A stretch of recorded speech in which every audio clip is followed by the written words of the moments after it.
back. I'll now recognize the gentleman from Ohio, Mr. Davidson, for 5 minutes.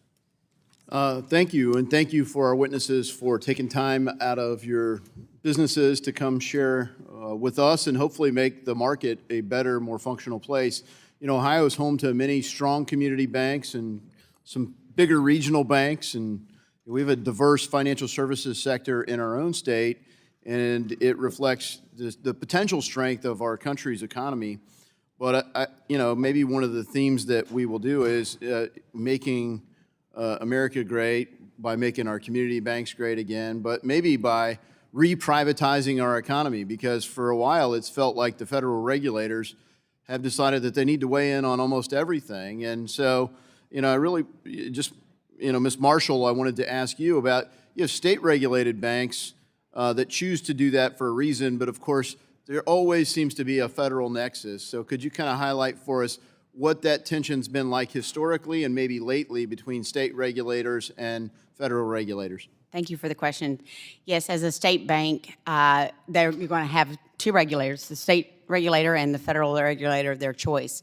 We work very hard at the local level to make that as seamless and efficient and effective as possible, but it's that direction that's coming from DC that is directing perhaps challenging their local offices to manage situations in a specific way and overriding what the examiners on the ground may feel or think is the appropriate outcome. One of the things I think that could really make a difference here is, quite frankly, Congress's support of the existing law, which is to ensure that there is a state bank regulator that sits on the FDIC board. That is in law, and someone with state bank regulatory experience, pardon me. And that is something that has been absent for quite some time, and I think that would help temper this overarching direction that we've seen for quite some time. And I think that would help ensure that there was an equal voice for state and community banks to provide this common sense approach and balance out some of that direction. Yeah, I think we're hopeful that we'll get somebody with that kind of regulatory experience even at the Fed when we look at the Fed's desire to reach into virtually everything as well. You know, Ms. Owen, when you look at your experience in the market, you know, one of the things that you see maybe across sectors is that consolidation and concentration generally reduces innovation, and it almost always reduces competition. How have you seen that play out in the market as a community banker? Yes, we have certainly seen a consolidation within the state of Arkansas and frankly across the country, as you've seen with the shrinkage of the number of banks. It hurts all of our communities when they lose a financial institution. That a successful financial institution is so vital to each and every community.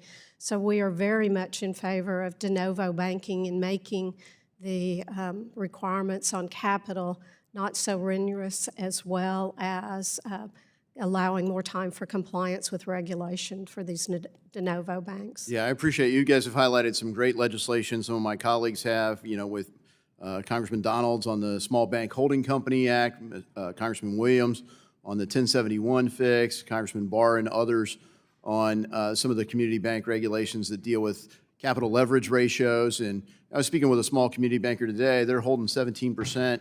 And so the whole concept of tailoring is out the window because they're being pressured. They don't really own their own balance sheet. They can't decide what's on their books in their own way, and that's a factor. Ms. Rainey, could you talk about that? Have you had some observations in the market where it feels like regulators are steering lending decisions instead of the banks?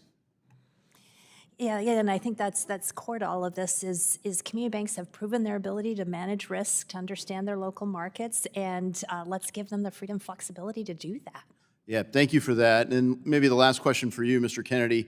You know, structure makes a lot of difference, and one of the, I think, really important innovations is, you know, the way that you get a return isn't just leverage, it's also, you know, how you can retain some of the equity, and a lot of the equity in a lot of business deals goes to the IRS.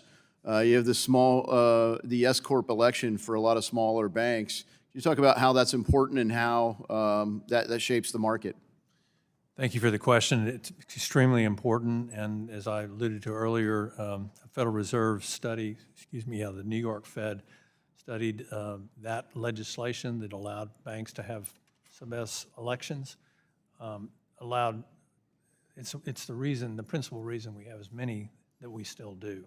But it's extremely important that we give that, extend that I'll be fighting to keep that. And thank you all for your time, and I